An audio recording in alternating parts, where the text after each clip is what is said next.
attack my warehouses. You kill my beans. What do you want from me?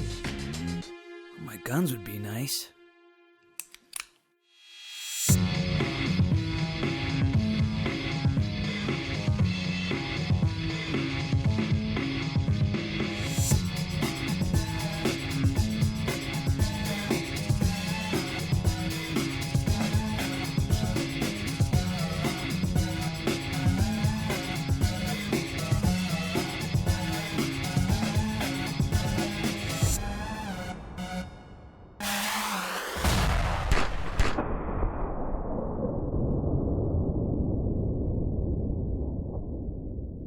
Hey guys, and welcome to the making of Killer Bean Forever. And in the next several minutes, I'm going to go over the entire process of how I made this movie.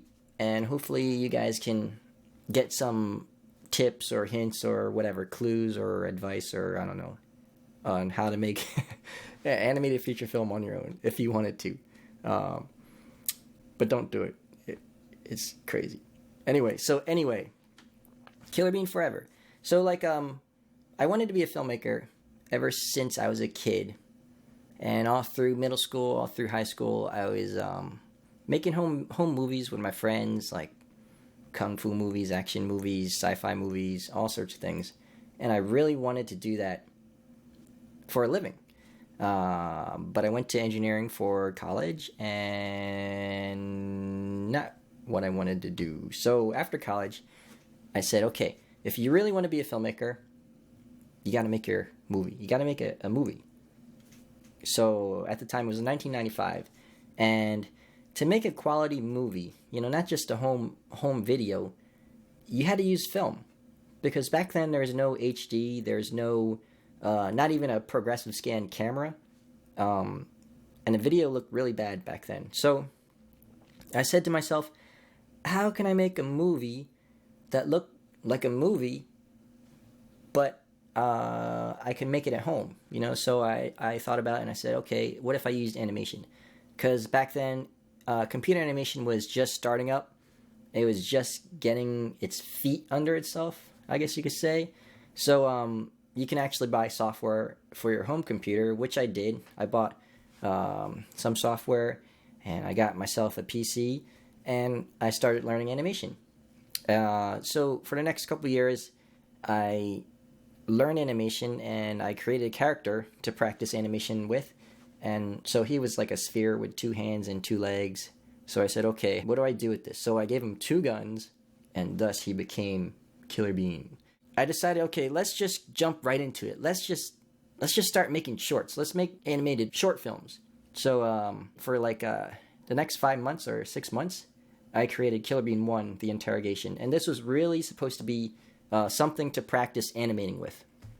It wasn't supposed to be something good or anything like that. It was supposed to be just me learning animation, and I released it on the internet, and it got like a small following. It got like 3,000 views, and people kind of liked it. They liked the action in it, stuff like that. So I said, okay, this is a possibility. I could kind of do this.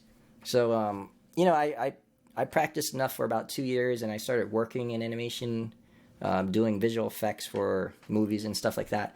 But I would always go home and work on my own stuff.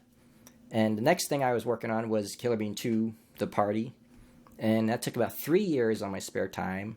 I would come home around 7 or 7:30 from work, and I would work on it till like midnight. And so I did that for about 3 years. And let's see.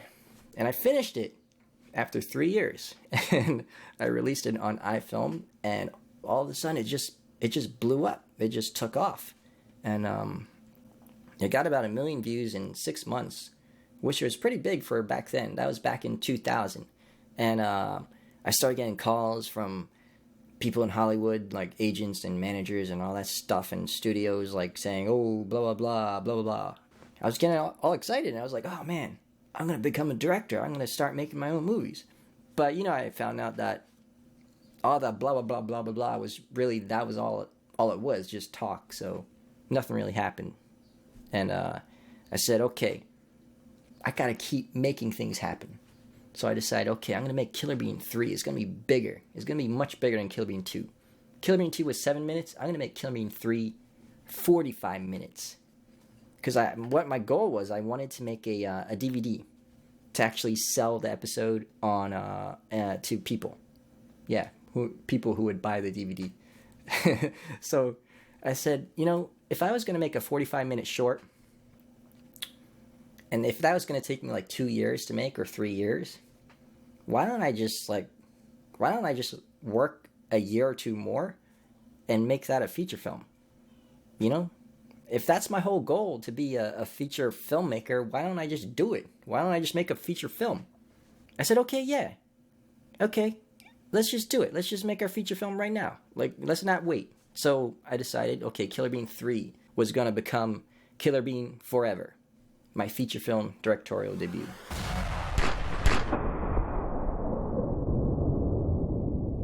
So Killer Bean Forever, feature film. Yeah, I'm writing a screenplay. And I wanted Killer Bean Forever to happen right after Killer Bean 2.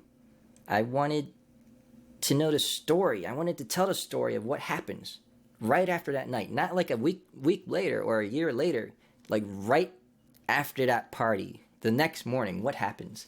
So I thought it would be interesting to tell about the characters it affects and who Killer Bean was and why he did that and what is he going after and who he is and things like that. So I started writing the screenplay. It took about 5 months to make the first draft. And then I decided to just go right into previs, right into pre-visualizing the movie. And I did that because I thought about it and I said, I can't really draw that well. And if storyboarding the whole movie out would kind of be a waste of time, because I could I could create a shot in previs and it'll be almost as fast as storyboarding. So why not just jump right to previs? And I thought previs would be a more accurate representation of the movie, and people will understand seeing a previs better rather than looking at storyboard frames. And I could get the timing right, I could get the pacing right, I could get the camera shots that I want, I could tell a story with camera motion.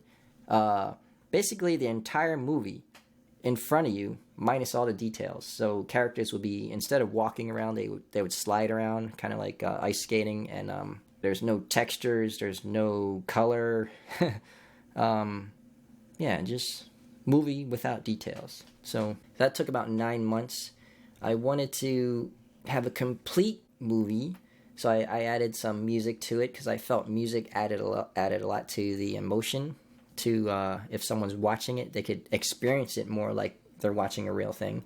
So it took about 9 months, and then I had screenings with friends and family, and after each screening, people would have comments, suggestions, what they liked, what they didn't like. So I would go back to the screenplay, change up things, how I thought the movie would be better after that, and then go back to the previs, change up things to reflect the new changes in the screenplay, and then I would have more screenings.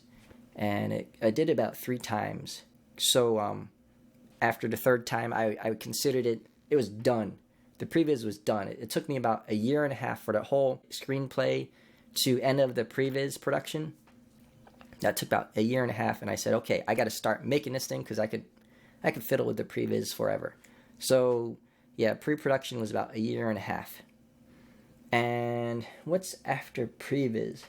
So after previs, I decided to cast the voices, do some concept art, and also start modeling the final characters.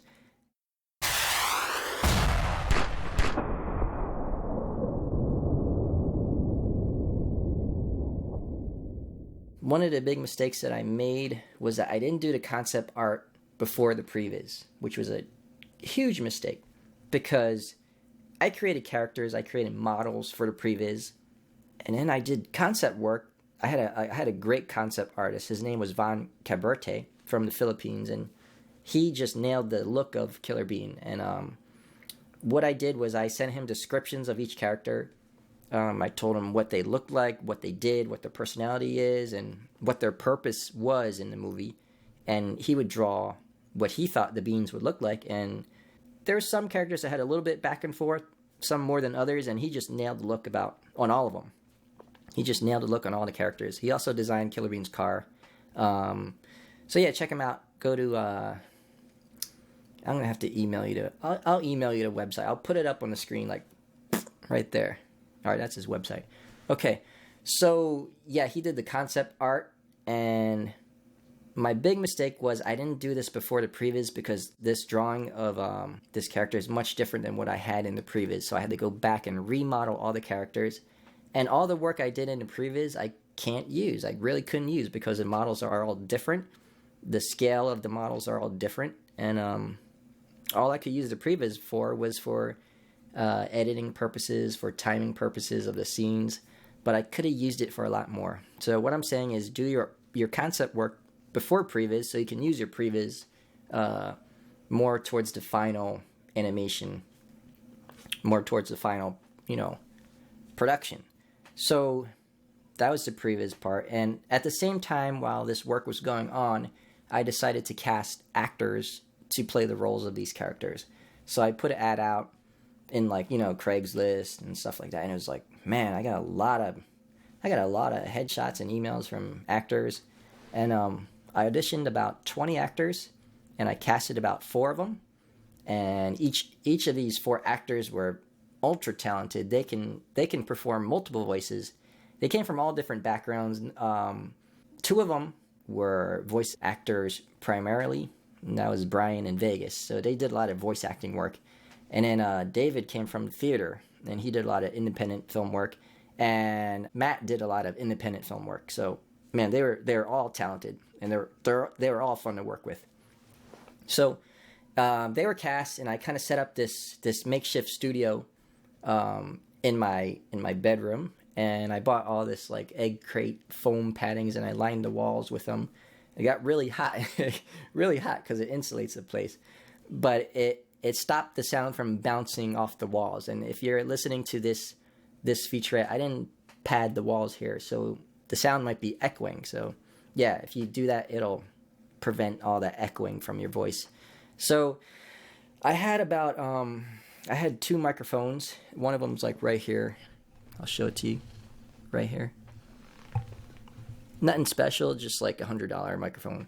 And I had 2 of them because I wanted that 2-person dynamic with 2 actors playing off of each other, especially for scenes where the two characters are in a scene together, and it's not just some casual conversation. It's some like mono or being on being versus being kind of scene. I wanted the acting to reflect that kind of dynamic. I wanted it to seem like it was real. And I think if you just had one microphone and you record the actors one at a time, you kind of lose that. One actor might act dialogue one way, but then another actor might act in another way, and then to kind of try to match that and make it look like it's fitting into one scene will be kind of difficult. And it would take lots of different takes, and I would have to figure out which one worked best, So having 2 microphones at the same time was really nice. It was really nice to get the performances I wanted. Yeah, working with the actors was a lot of fun. It was a lot of fun because it was like really creative, and it was in the moment type of thing, as opposed to like doing this, like, that type of thing. What did I do? Anyway, that type of thing where I'm just sitting around. But interacting with the actors was cool because it felt like a filmmaking process to me. So the actors came in usually on the weekends because everyone had different jobs during the day. So scheduling wise, we kind of did. I recorded like 1 actor at a time when scheduling didn't work, but at times I overlapped 2 actors at a time, and we kind of recorded out of sequence like most movies do. You don't start from the beginning of the screenplay. You basically take all the scenes that actor's in, and you just record all those scenes while you have the actor, in that room with you. So all of that was shot or recorded out of sequence, and it was all recorded on 24-bit audio. So once that all was done, I took all the audio, decided which takes I wanted, And there was times when I actually had to take 2 different parts from 2 different takes because I thought maybe the first half of one take was better, and then the second half of the other take was better, so I spliced it together and created one super take. And so that took about a month just to pick my takes and kind of clean up the audio, take out lots of pops and crackles. And I used Adobe Audition for that, and a very nice program, very, very easy to use, and it did everything I wanted. And so after the audio was selected, I took all those takes and I put it back into my previs.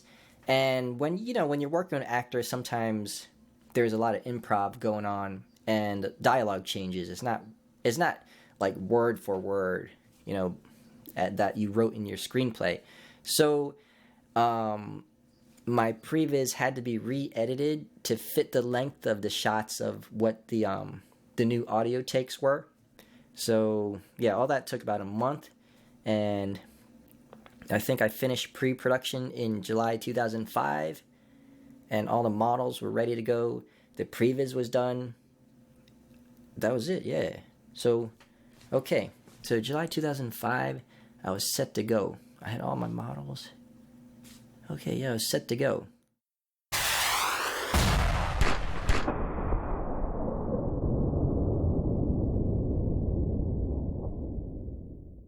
So August was a big month. August, I had to figure out, okay, I got this previs, which was my blueprint.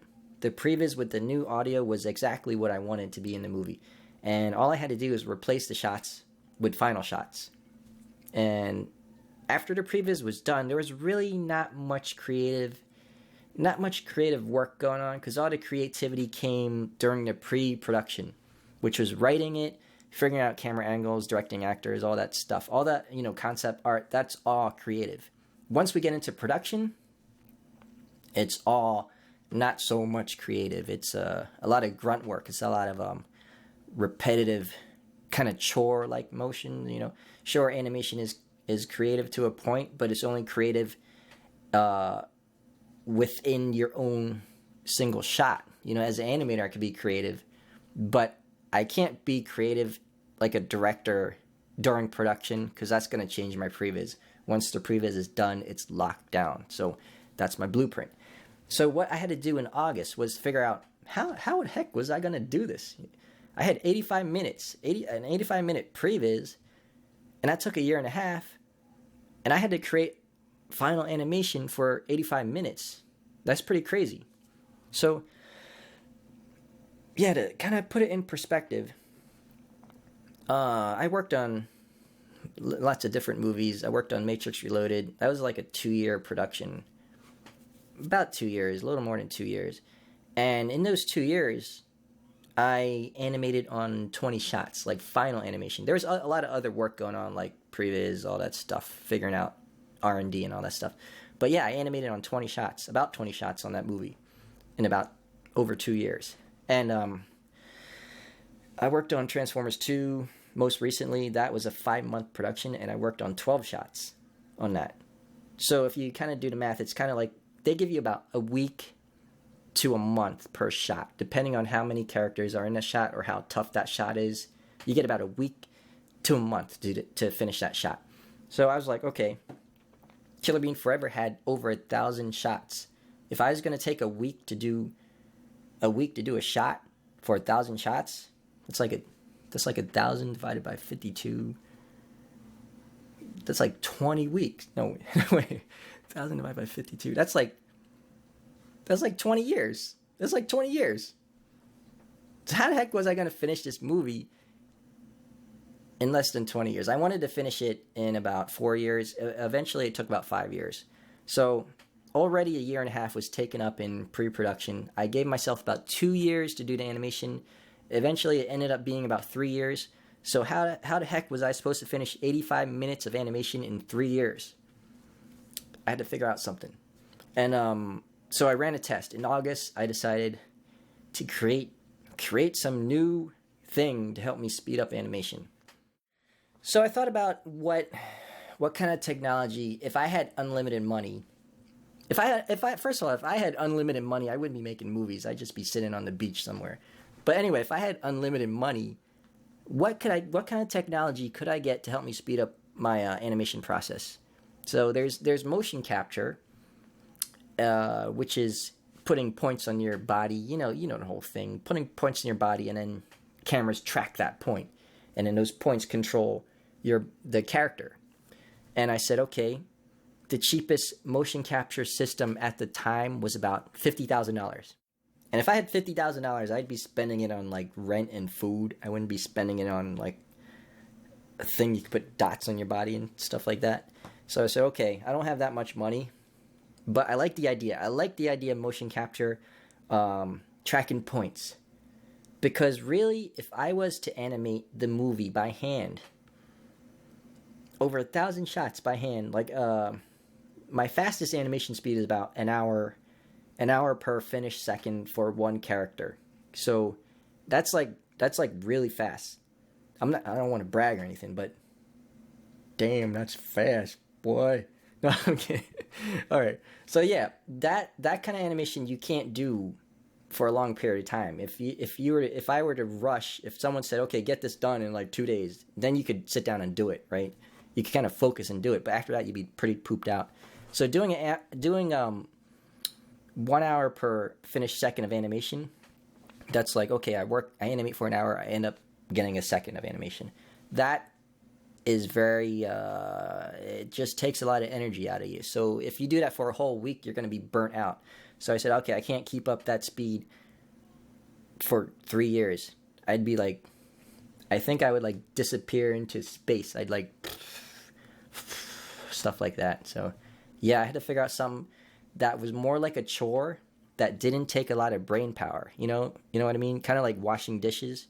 You're doing them, but you don't know you're washing dishes. So it doesn't really take that much out of you. So I needed something like that. I needed a system that was more like, washing dishes. That was like a chore. And I could kind of daydream and not worry about it too much. So I like the idea of motion capture because it becomes like a chore. And that's why animators hate motion capture, because basically it is kind of like a chore. You're not really being creative. But for this movie, I had to think like a producer. I had to think like, how am I going to get this movie done?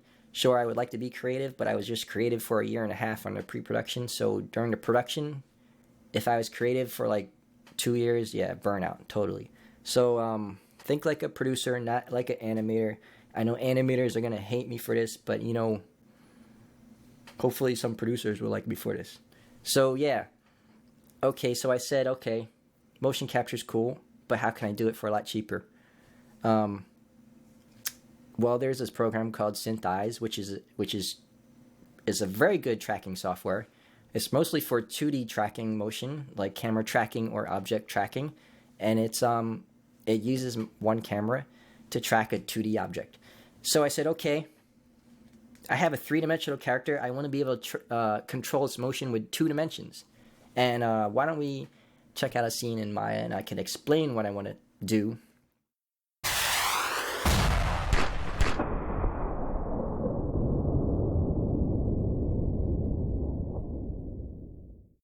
Basically, a motion capture system can track a point in X, Y, or Z. That's X going across, Y going up and down, Z in depth. 3 dimensions can track a point moving around in space. A 2D tracking software can track something going in X, something going in Y. So it's like a plane, some point moving around in this plane in space. So if you have that information, I could say, okay, how can I control my character with just a point moving in this plane? Well, say you had a sphere, and you had this point moving around in space. How can you control the rotations of a sphere? You basically aim the sphere at this point. And that was the basis of my kind of poor man's motion capture. So basically I tracked myself with a dot on my head and a dot on my nose, and I just acted. I'd acted out the dialogue, reciting the lines that the actors performed. And I kind of overacted. I kind of did like, my head was like, yeah, so what's going on, man? Stuff like that. I kind of overacted the head motions, and it worked quite well. So I tracked those dots, brought it into Maya, and then I constrained my character's head to look at those points in space, and sure enough, the head was doing what my head was doing. Now, the range of motion that I got from that kind of tracking was about 90 degrees. So my head couldn't turn from here to there using this tracking method. I had to do that with some kind of manual adjustment. Like I put a note on top of this head that I would use for just rotations more than 90 degrees. Other than that, I would use the motion capture, the poor man's motion capture. So that was for head acting. That brought a lot of nuance into my animation, because to animate this kind of nuance when I talk, would require like a lot of touch up, back and forth polishing. It would take a while. So with this tracking, I knew it was fine because I recorded it with my own head, and if it tracked well, then that was it. I didn't bother to retouch this kind of animation. If I needed to, I would zoom up the tracked motion to exaggerate the motion a little bit. So the bigger the space the point covered, the wider the range the head moved, things like that. So that worked quite well. And then I kind of extended that idea to track the lips. And what I would do was I had 8 points on my lips. So I got stickers and I drew like dots on the stickers and I taped them to my lips. So 1 here, 2, 3, 4, 5, 6, 7, 8. 8 points there. And I just looked at the camera, recited the lines that the actors performed. I kind of lip synced, and I tracked all those 8 dots. And I put that motion onto 8 locators in Maya. Then I constrained clusters to those locators, and those clusters controlled the control vertices to my mouth on my character. So that's my whole lip syncing process, and it worked really well. It worked really well. So well that I didn't even touch, or I didn't even adjust the motion capture for the lip syncing. So what you saw in the movie was it. That was straight motion capture. And so my next step was to test it out on a scene. Enough of this R&D stuff. Let's test it out on a real scene. So I chose the scene where Cromwell was in his office talking on a speakerphone, just sitting behind his desk. And I thought that was the perfect scene because he's not really moving around. He's doing a lot of dialogue, and you're close up on his head. So it was perfect. So I edited the scene, in the previs together. All the audio was what I wanted, and then I lip synced it with my mouth. After that, I decided to kind of automate stuff because before that I had to import each tracked motion into the locator, then constrain clusters to the locators, stuff like that. So this time I said, okay, enough of that. That took too long. That took like about maybe half an hour per lip sync to get that whole thing set up. Now instead, I decided to automate with mail scripting. I'm no programmer at all. But the cool thing in Maya is that you can check out what kind of commands that each function does in the computer. So if you click on a button in Maya and you open up the script editor, it'll tell you that exact command in the script editor. So later on, you can copy that command, put it in some mail script file, and just run that file, and it'll do all the things that you did in Maya. So basically, that's what I did. I went through the entire process once, copied all those commands into one file, and then after that, once the lip sync is tracked, I hit a button, and boom, it's attached to the mouth. The mouth is moving, and all I had to do was put the mouth on a bean, and that was it. That was really a really simple process. And what could I improve on it? Well, that's a tough question because I plan on doing more advanced characters next time, so it's probably going to have a lot more details, like cheeks or whatever, like actually opening a mouth and stuff like that. For the eyes, I didn't really motion capture because I felt it's easy enough to do the eyes in hand animation, and the pupils, it was easy enough to point where I wanted the pupils to look. So the eyes are definitely hand animated, but head motion and mouth motion were motion captured, and there was not much retouching up of that kind of motion. So after that, I was like, okay, I had this scene, and it works. This process works. My next thing to do is to really test it in a real, more complicated scene. So I chose the bar scene between Killer Bean and Cromwell, And it's the same type of scenario where they're both sitting down, they're not moving around, and they're behind some bar and they're just talking, interacting with each other. That's the key thing. Two characters interacting with each other. And how was I going to do that with motion capturing just one person, me? So it all came down to the sound editing. So what I did was, in the previs edit, I left enough space between dialogue for room for acting. So I said, okay, if Killer Bean says something like, "Oh, he says this," and it kind of offends Cromwell, then I leave enough room for Cromwell to react, for him to act, pretty much. Okay, so they're not just reciting dialogue back and forth, because that's kind of dry. I wanted enough time for them to react to the other person's dialogue. So,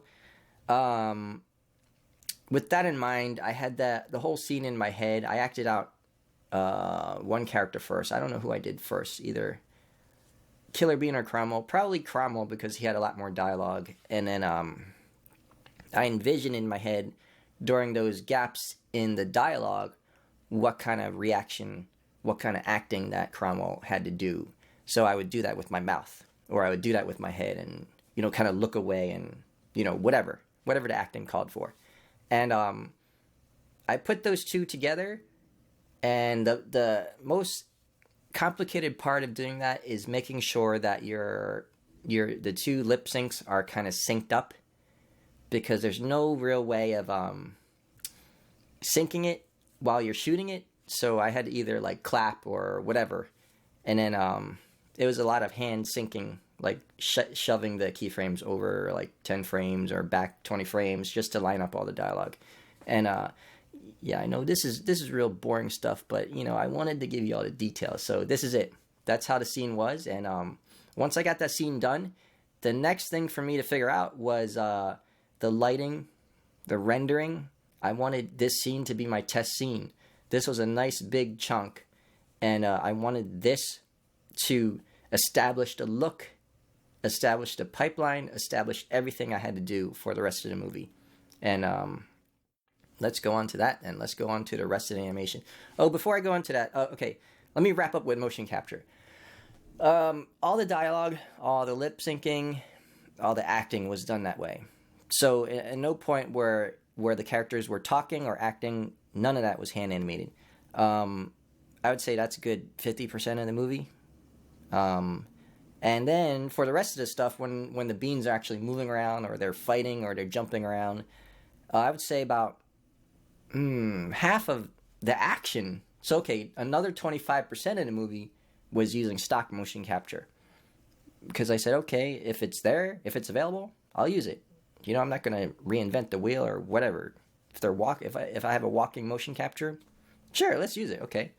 The other 25% where I wanted really specific motions, or I couldn't find motion capture to fit those motions, then I would hand animate.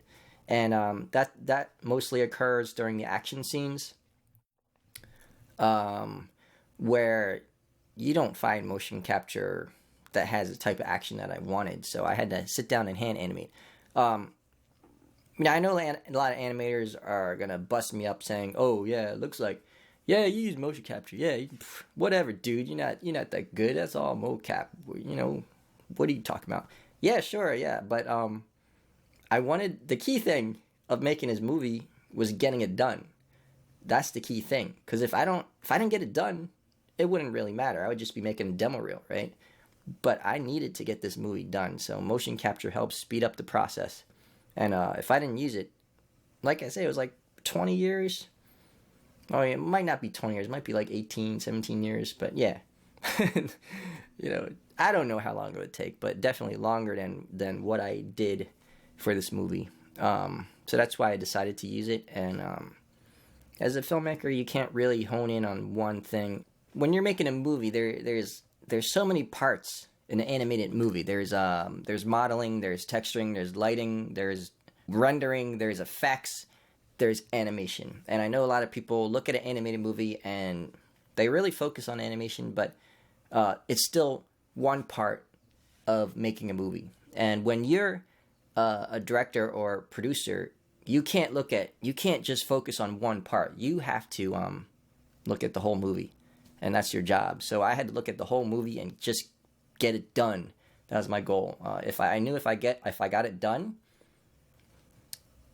then it was an accomplishment, you know. So yeah, I couldn't really focus on animation. That would just burn me out too much.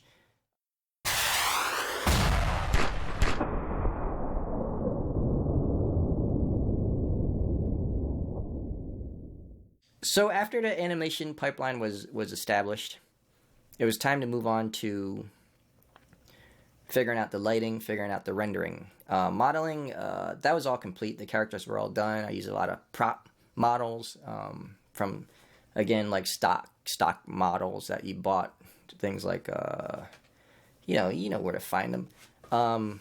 Textures, same thing. There was a lot of stock textures from texture DVDs or CDs.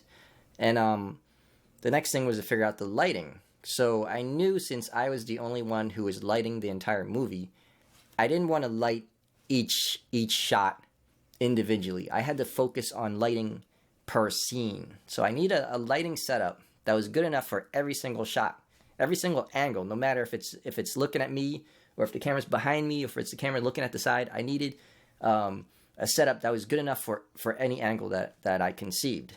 And I started off with a dome light, like a standard dome light. Like I knew I wanted the global illumination type of look. I wanted that whole like current look, the up-to-date look. But I knew I couldn't render that because my render farm was not big enough. I only had 5 computers to render with. And we'll talk about rendering in a bit, but lighting. So I decided, okay, if I use a dome light, that's just a bunch of lights set up in a dome over your scene, and it kind of emulates global illumination. And if I use that with some bounce lights, you know, maybe one, could be just one, right, coming from the ground, one directional light that represents the sun or some lights coming from wherever, one directional light that casts shadows. And then the other important thing is using ambient occlusion. And using ambient occlusion gives the characters a lot of soft shadows. It also gives tiny amounts of details. So if you can see my keyboard, okay, this is a good example. So if you look in between the keys, you see all these dark shadows in here, and it gets darker the deeper you go. You know, that's occlusion, like the light's coming down, coming across, but in between the light's being occluded. So using ambient occlusion will show off a lot of details in your models, in your scenes and characters. So first pass was the color pass using a dome light setup, and here's an example render from that. If you look at it, it's pretty flat. It's kind of boring.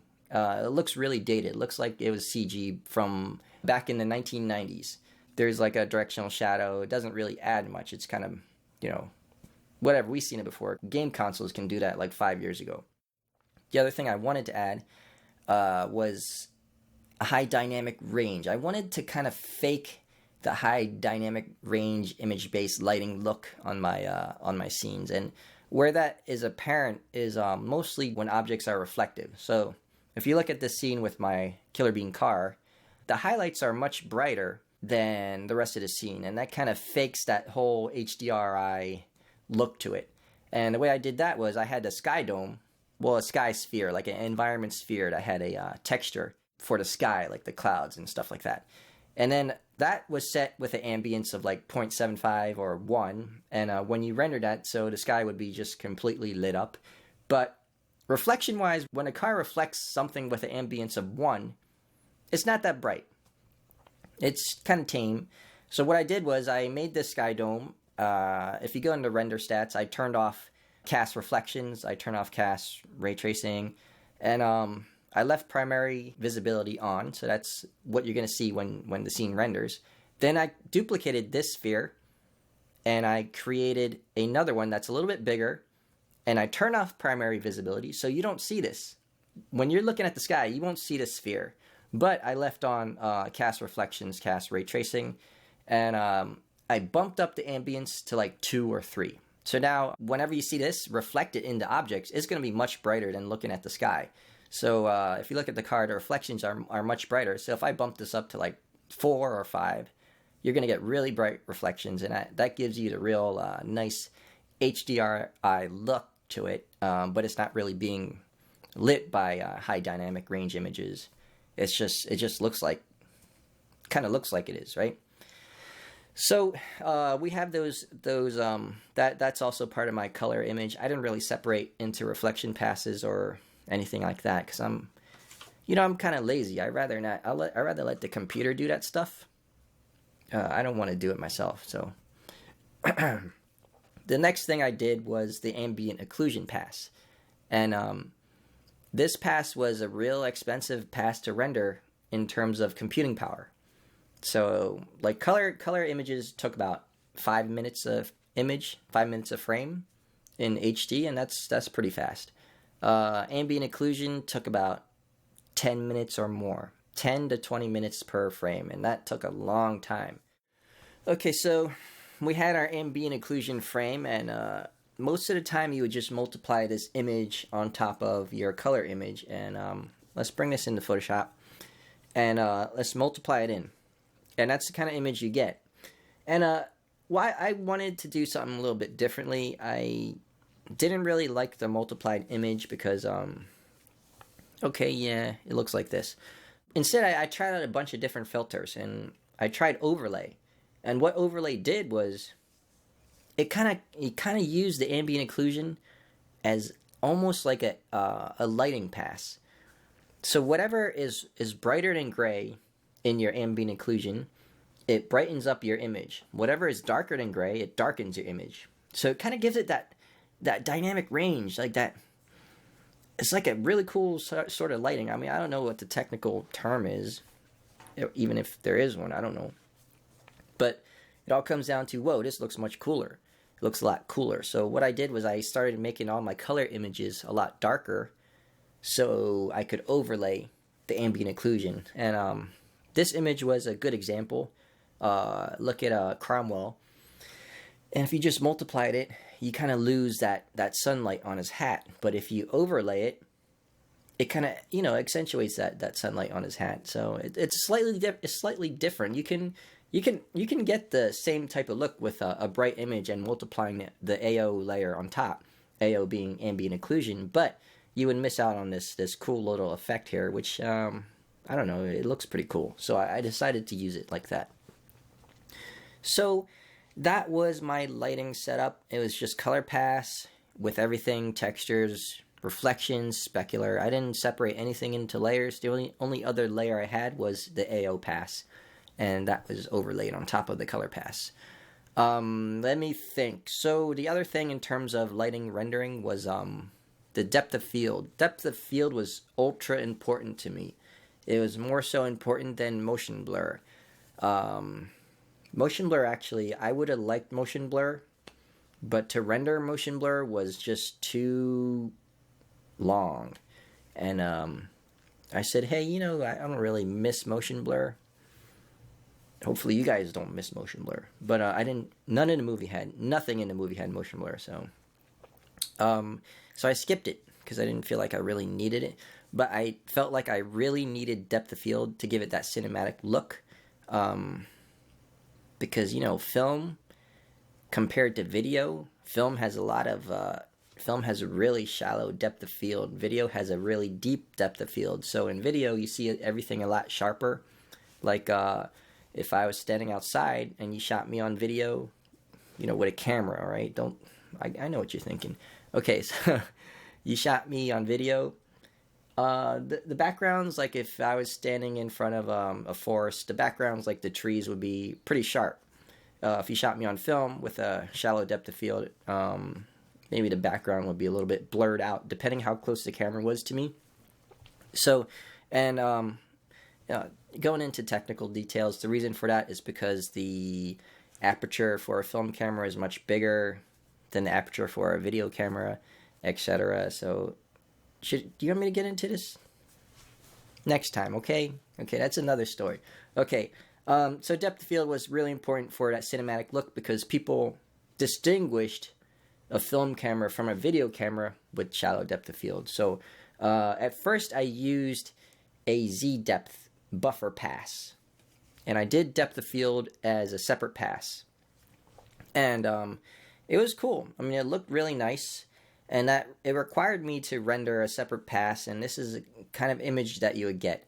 Things that are closer to camera are brighter, things that are farther away are darker, and that's what tells the third-party depth of field software how deep your scene is. But the only problem with that is, unless you're using 16-bit images, right now I'm using 8-bit Z-depth buffers, and that only gives you 256 levels of deepness, depth. So it wasn't that accurate, but the biggest thing for me was... well, okay, this is not the biggest thing, but another thing was that you couldn't really show transparent images, transparent objects. The stuff behind it was not blurred in depth of field. Also, anti-aliasing was a problem. Depending how strong the depth of field was, the objects that were sharp, you would get really weird anti-aliasing on the edges of those objects. But the big thing, okay, here's the big thing why I didn't use another Z-depth buffer pass using a third-party depth of field was because it added so many steps to my rendering. So yeah, when the color layer was done, then the ambient occlusion layer was done, then I had to render a Z-depth pass, then I had to bring it into the third-party depth of field software, then I had to re-spit out those frames, and then finally the frame was done. That's like 2 or 3 more steps that it added to my whole rendering pipeline. So instead I decided to use in-camera physically true depth of field, and I used Final Render for that. Final Render is a really nice rendering software. It's for Maya. It's also for Cinema 4D and for 3D Studio Max. But that has true depth of field, and true depth of field uses ray tracing, so it shoots lots of rays out in your scene.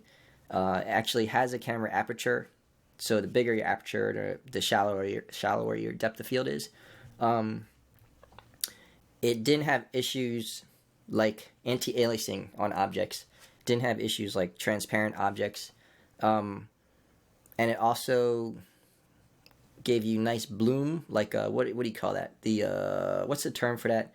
Where if you see a bright point behind you, and in shallow depth of field, it becomes a big circle. Circle of confusion. That's right. Thanks, man. Thanks. So circle of confusion. The third-party software that I used had a circle of confusion, and that was cool. That gave you a true depth of field look. But yeah, this software did it all by itself. So when I used Final Render, the only thing I had to tell the software was where to focus the camera. So I would pick a camera.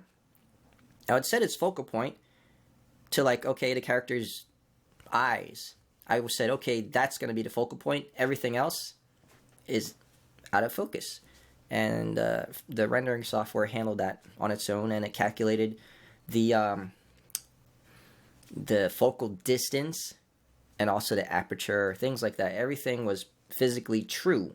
And what that did was I didn't have to render this Z-depth buffer pass. I didn't have to go and put it through the third-party software. I didn't have to do compositing with all these different images. All I did was spit out a color layer with depth of field, and I spit out an ambient occlusion layer with depth of field. Now, that's the biggest drawback of using physically true depth of field from your renderer.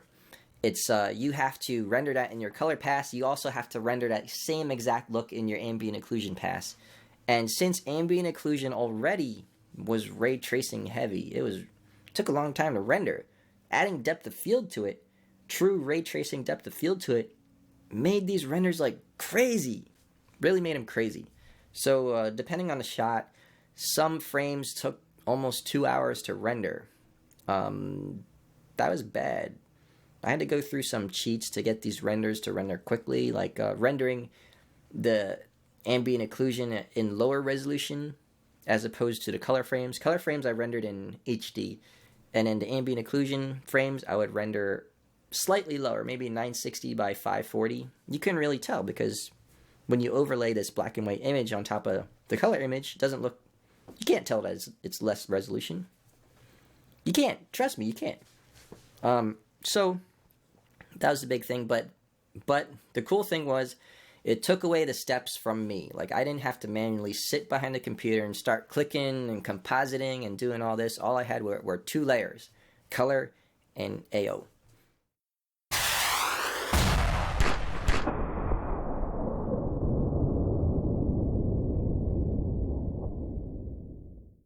So the next thing I want to talk about before I go into my whole render farm, my whole render management system, is texturing.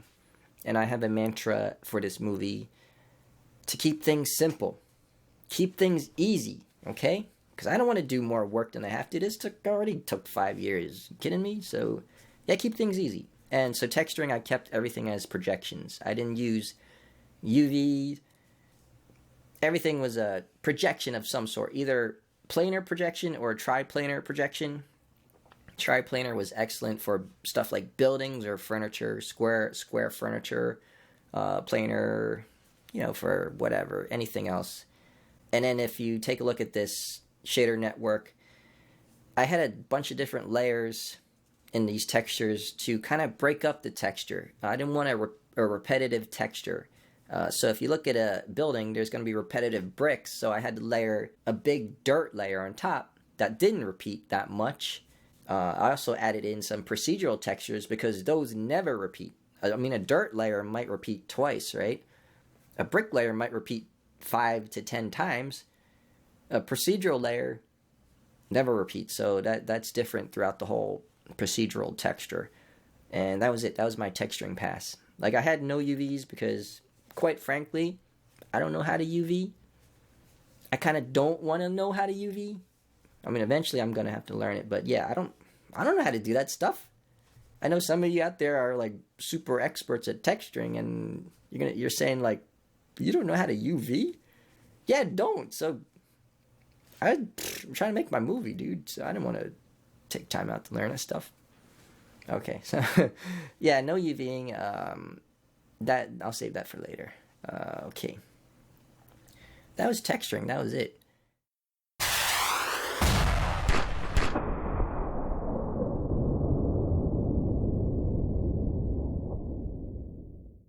Okay, let's talk a little bit about the effects in my movie. And, the movie's called Killer Bean Forever, so stuff is gonna blow up and shatter and crack or whatever. I don't know. What do you do when you blow up stuff?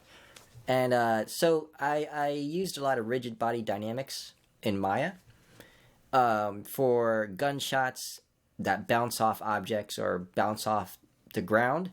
I basically had a little polygonal cylinder, and I used the shatter feature in Maya, and I shattered the object, and I created all these different little shard pieces into rigid body dynamics. And after that, you can apply a force to them. So I used like the radii force, and then I applied gravity to it, and I would just apply that force for like a magnitude of like 500 for 1 or 2 frames, and then cut it off after the 4th frame, and it goes boop, and that's like a gunshot right into the ground, like a cement floor. I also had similar stuff. I just put the cylinder sideways, and I blew out pieces sideways. So after all these simulations were done, I would bake out every single piece, and I would kind of break it up, split up the cylinder into 3 groups, and I had like 3 different types of gunshots into the floor, off of furniture, things like that. Getting into explosions, smoke, fire type stuff, when the grenades blew up and stuff like that. I didn't really want to figure out a good particle system. I didn't have Maya Unlimited. I only had Maya Complete. And Maya Unlimited has all those fluids and stuff like that. You can simulate smoke and explosions. So I only had Maya Complete, and I didn't want to really learn how to make cool smoke with particles. Because I was like, okay, that's going to take me too long to learn. I might as well figure out how to do it quickly. So there's a great program called Particle Illusion 3, and that's sprite-based particles. And so I bought that, and then I bought some of the pro emitters that had some pre-made explosions, and they looked pretty cool. So what I did was I rendered those explosions out in Particle Illusion onto target files with alpha channels. And an alpha channel, it's like a cookie cutter. So anything that's white it'll show anything that's black is transparent. So I brought those images, it's like a sequence. An explosion might be like 100 frames. So I'd take those 100 frames, 1 to 100, project them onto a card, or we call them cards in like filmmaking or whatever, photography. But it's basically a polygonal plane that you put into your scene in Maya, and you project those images onto that plane. So at frame, you could start the image sequence at any frame. So say at frame 100, it's going to have frame 1 of this explosion, and frame 101 it has frame 2, frame 103 has frame 102 has frame 3. It's in a sequence. And my video card right now doesn't have much texture memory, so I can't really show you in real time, but when you render it out, it shows basically that explosion you rendered in particle illusion in your scene. It's kind of a cheap way of doing it. It gives it a really flat look. Doesn't make your explosion look like a volumetric explosion. So what I did was I had a bunch of different layers. Sometimes I put a smoke explosion, a different kind, behind this explosion, and then I would stick a point light in between those two layers, or maybe in front of it, and I would make these planes kind of translucent so that light can shine through, like the light will illuminate through these little planes here. So I made them translucent, and when you set it off, the light is synchronized with the explosion. So when an explosion happens, the light flashes and it casts light on everything around it. So it kind of marries that explosion into the scene. You know, it's kind of it is a cheat. It's not kind of a cheat. It is a cheat. It kind of works, especially since Killer Bean is a cartoony type character. These explosions work.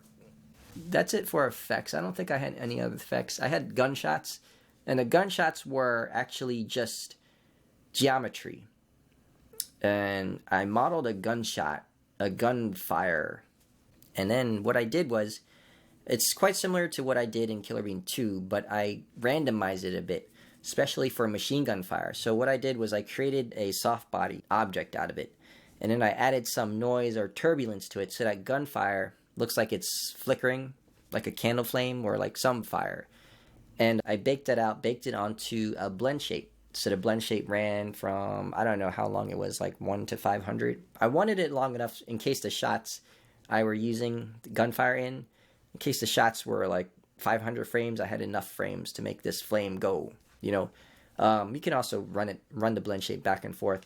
What the whole point was, I wanted the gunfire to look different for each gun. I didn't push it that far, so it does look similar, but if you run a machine gun, if I used a machine gun in this scene and just ran it, the gunfire would look different on each shot. That's why I kind of used the soft body dynamics for that. And of course I had a point light inside the gunfire to kind of illuminate everything around it as the shot's going off. What else did I use? That's pretty much the extent of the effects. A lot of rigid bodies, a lot of particle illusion. That's it. All right.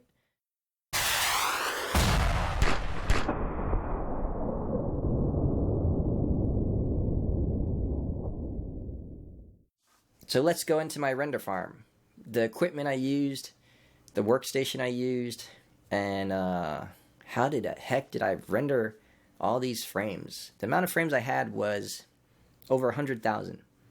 100,000 frames for this movie. It was an 85-minute movie times 24 frames per second. That's like, I don't know, 125,000 frames.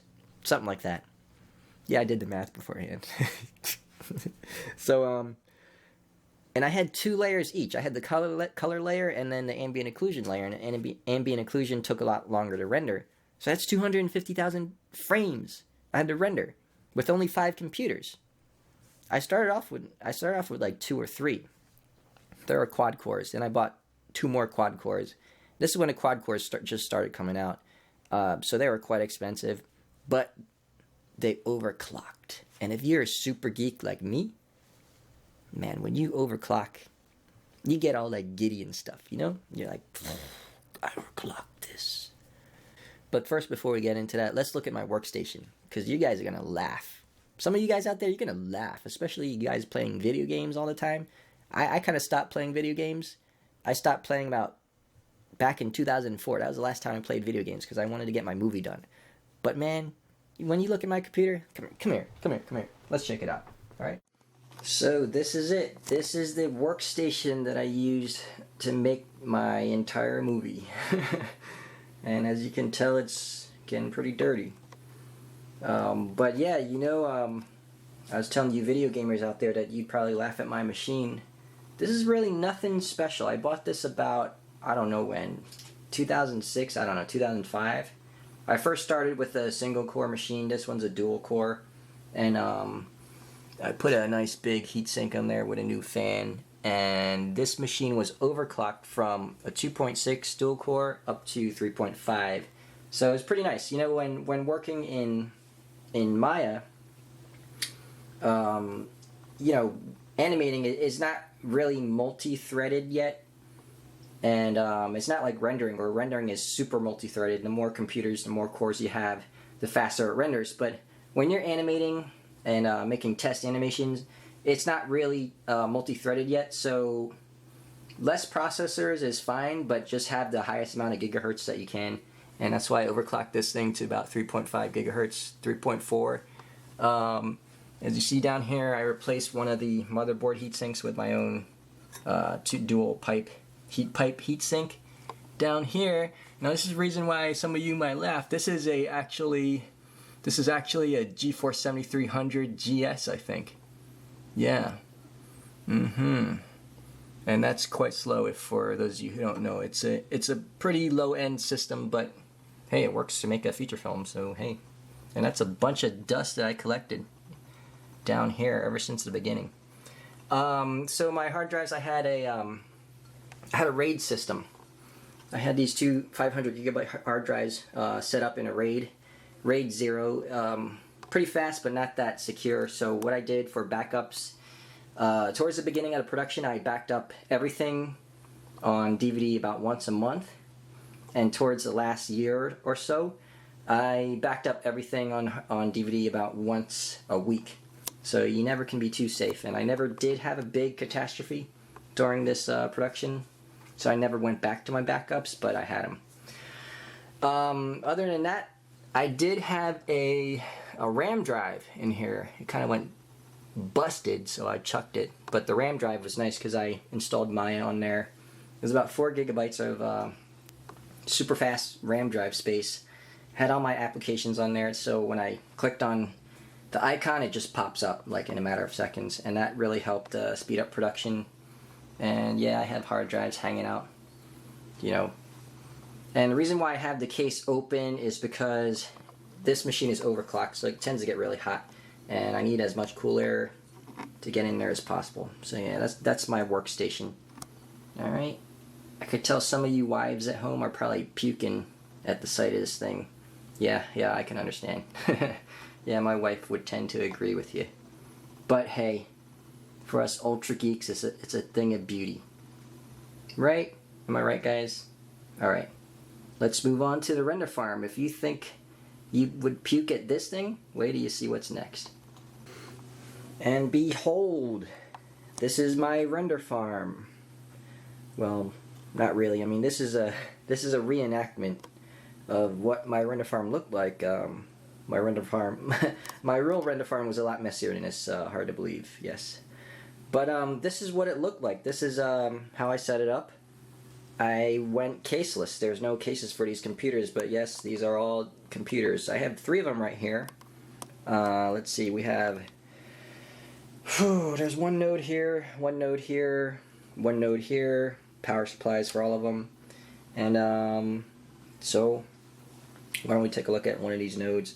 This one is a quad-core machine. This was one of the first ones I bought. I kind of replaced the motherboard heatsink with this heat pipe version. And here you see this massive heatsink here. It's a 6 heat pipe heatsink dual fan. This one's a regular 120 millimeter fan, about 25 millimeters high. This is a 38 millimeter 120 millimeter fan. This one is freaking noisy. It's really loud. Yeah, so I tend to turn that down. So yeah, this machine had about 3 gigabytes of memory, and then the hard drive is attached here. Reason for this huge heatsink is because I bought quad-core machines when they first came out, quad-core CPUs, and the first one I bought was a 2.4 gigahertz. It was made on a 65 nanometer process, which was an older process. Came out in 2006, I think, 2007, yeah, 2006, around then. But that was basically the smallest size a CPU can be manufactured to be quad-core. So this has four processors in one chip, and it tends to overheat because I overclocked this thing to 3 gigahertz, I think, and it came at 2.4. So all the heat has to go somewhere. So that's where all these fans come in. And this heatsink was pretty cool because it actually blew air down to the RAM chips down here, and so I had this connected with Ethernet here. Let's move on to the next one. For all you non-ultra geeks, this might not be exciting to you, but for all you ultra geeks out there, yeah, this is pretty cool, isn't it? So right here we have pretty much the same chip, quad-core, older quad-core in here, and what I have is a water cooling system. Here's the radiator, pumps coolant going through that pipe into this system here, which acts like the heatsink. So if you notice, this one's a lot smaller than that one. Performance-wise, it wasn't as good as this massive piece of hunk of metal, but you know, I was trying out different things, see what kind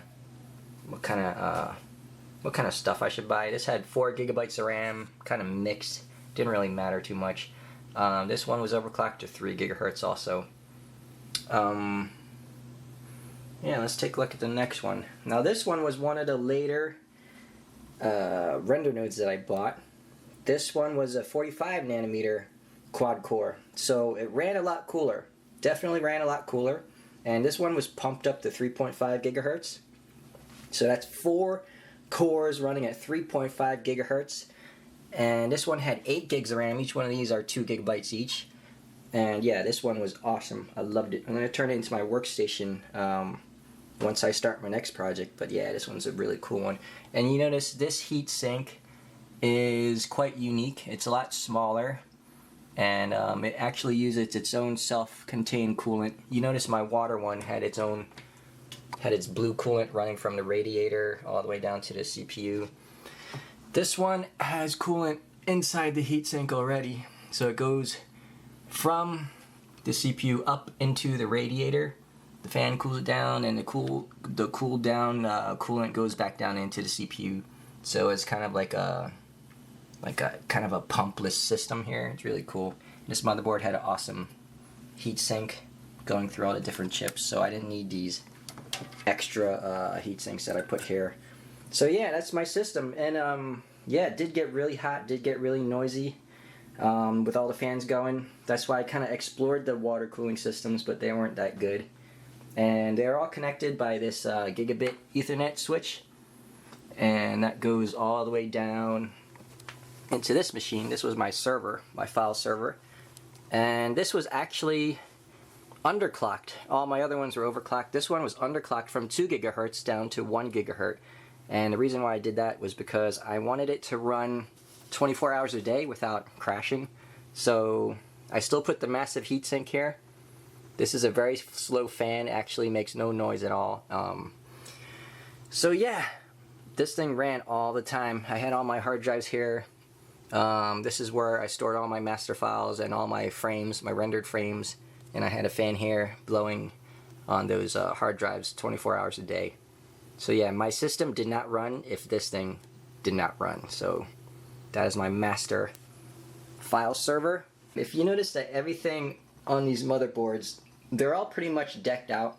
CPU, processor, lots of RAM, hard drive, power supply, everything you need, except for no video cards. No video cards at all. And the reason why I did that was because I didn't want to buy video cards for all of them, and I ran all of them through Windows Remote Access. So that let me bring up windows of each machine onto my workstation, and it was really cool because I can control every single computer in this farm with just one computer, and I could see everything that each computer is doing. Really cool technique. So if you guys are building your own render farm, that might be an idea to use Windows Remote Access. And saved a lot of space, saved a lot of money on not buying video cards. And yeah, that's it. Anything else I want to talk about? So the reason why I went caseless is pretty much because to keep these systems cool, because all of them were overclocked, I had to keep them very cool. So I didn't buy cases because airflow could flow right through these machines, no problem. And I had the windows open in the wintertime, and the room was still hot. I was living in the Bay Area, and it gets pretty cold in the winter. But yeah, I had the windows wide open, and these things just heated the entire apartment. My electric bill came out to be about $200 a month when all 5 were running. So it got to be pretty expensive. But hey, it's cheaper than having your own rent, cheaper than paying for a service. $200 a month ain't bad. So there you go.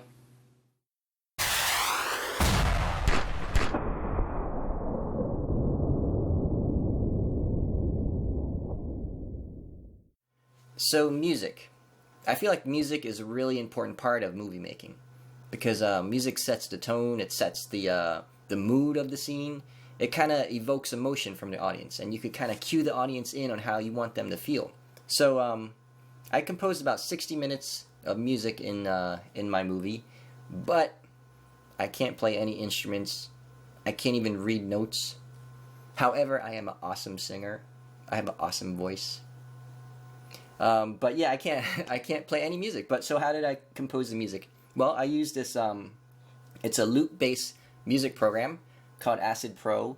And what a loop-based music program does is you set different music loops together, like a drum track, then you have a guitar track, and maybe a bass track and a keyboard track. You put all those tracks together into a original song, if you can call it original. I mean, if you didn't play the instruments. But yeah, I call it original, so it is original. But what I could show you is how I exactly made the music for my movie. And let's just jump right in and take a look at how I did it. Okay, so what I have here is a blank slate, and up here is the track window. This is where I'm going to lay out the tracks for my different loops. Down here are the actual music loops. So I have my tempo set at 120 beats per minute, and why don't we just start and put in some loops here. I like to start off with the bass line. It kind of gives the essence of the song, so let's pick some bass lines here. No, kind of weird. Yeah, I like that. That's cool. So if you like something, you double click on it, bring it into the track window. Now you can draw the loops into the track, and we can extend it out here. But this is my time range here. And I have this looping. So what I could do is I could play this while I'm looking for another loop. So let's pick another bass line to go with it. Yeah, let me turn it a bit louder here. No, that doesn't work. It doesn't work. It doesn't work. No. You know, the hardest part about finding loops is just finding loops that work together.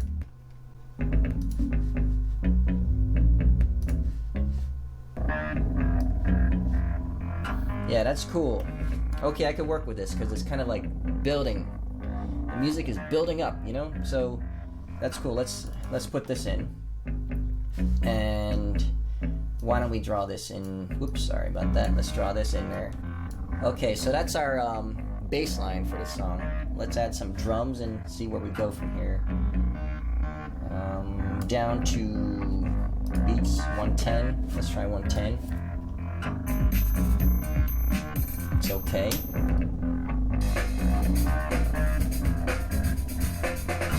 It's okay.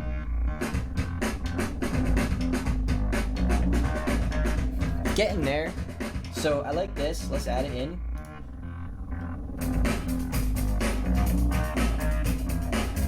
It's okay. Okay, that's cool. This could be, I could use this in addition to another beat. So let's bring this in.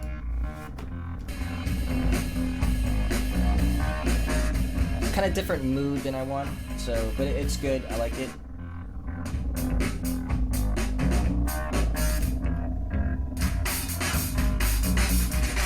Oh yeah, you can hear that, right? Alright, so we can use it, but not for the whole song, so let's keep going.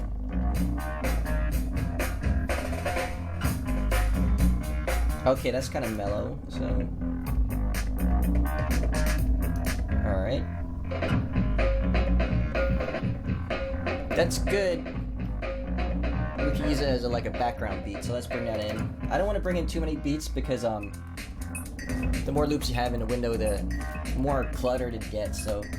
Alright, that's enough beats for now. So what we'll do is we'll just draw this first beat in here. Okay, that's a good basic beat. So now let's bring in some keyboards or something like that. So let me see, where am I going?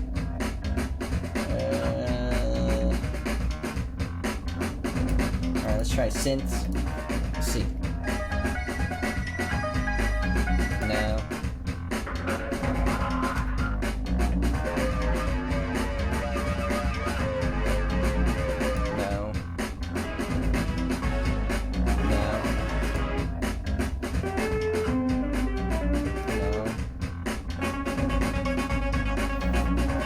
You recognize that song, right? That's cool. I like that as a background. So let's bring that in.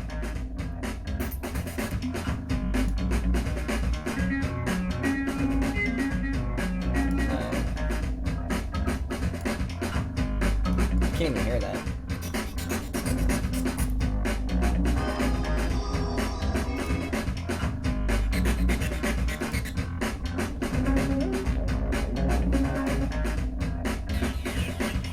Well, you kind of get the idea. Okay, so from here, let's just start building our song. So I want to start with this mellow bass line. So let's listen to this by itself. Okay, that's kind of cool. So let's lead into this. Let's turn off the looping here. Draw that out. You know, it's building up. The song's building up. And let's add this. Oops. Okay, let's keep that. And then...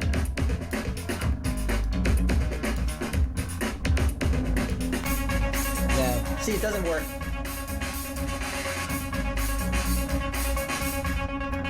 But you get the idea. That's how I make music really quickly, actually. The hard part is actually finding loops that work together, and what I like to do sometimes is make the song first, then it kind of get inspiration, you know, to see where it can go in the movie. Other times I would get the scene together, and you know, for action scenes that are very specific, I would bring the scene into a window here so you can watch the movie, and then kind of compose the music to specifically for that scene. Other times, you know, I just like going by the mood. If it sounds cool, chances are I have a spot in it in the movie. So yeah, that's how I do music for Killer Bean Forever.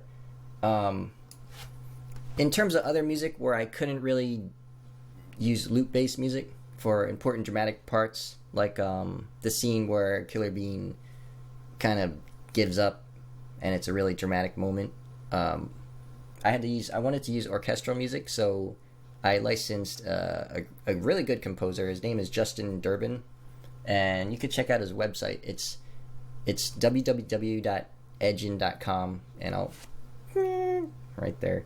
Okay, so yeah, I licensed music from him, and he created some really good stuff.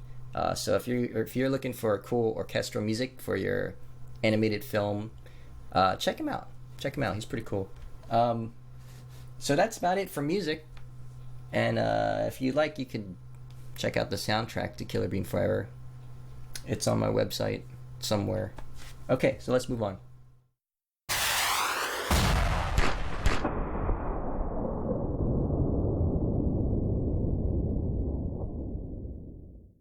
So sound effects were done in quite a similar way to the loop-based music, and I use sound effects samples, and I bought an entire collection of sound effects, and there was 10 CDs that had about 1,500 different sounds, and it sounded great. It had some awesome sounds, but the hardest part about using sound effects collections is that they separate them into different categories like car sounds, door sounds, human-made sounds, punches, kicks, stuff like that. And yeah, that's cool. You can kind of look through sounds like that. And then for each sound, they had different descriptions like, oh, crackling glass or hard pounding on a door, stuff like that. But you still didn't know what it sounded like unless you listened to the sound. So doing that for like 1,500 different sounds was quite tedious, and my ears started to hurt after a while. So, but it's cool. I mean, I couldn't have recorded all those different sounds on my own. That would have taken forever. So right here, what I have here is Sony Vegas, and this is a video editing software that's capable of doing 5.1 surround sound. So I use this software for all my sound effects layout.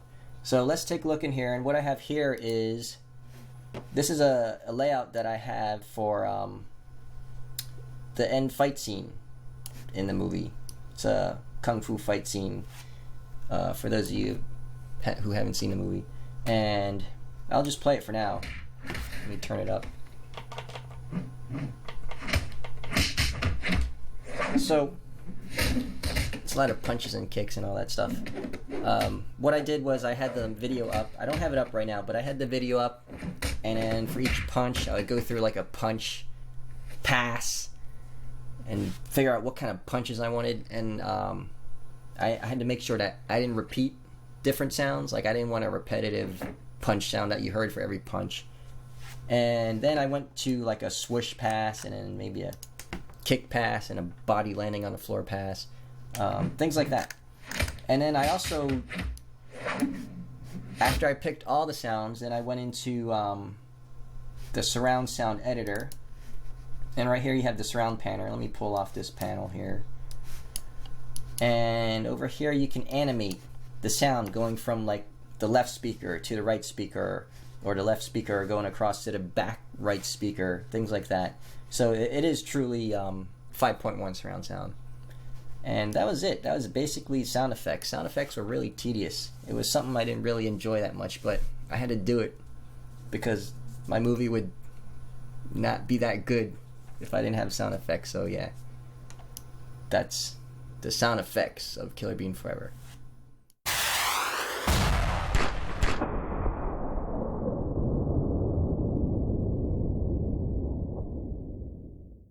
So that was the entire process of creating Killer Bean Forever, and I hope you guys enjoyed this movie making process. It was a long journey, a long one, and I hope to make more movies, and hopefully you guys will start making movies. And if you are making movies, good luck. You know, just finish it up. That's the entire battle, just finishing up. So yeah, I hope you learned some stuff. If not, I hope you got some insight on what it takes to make a feature film.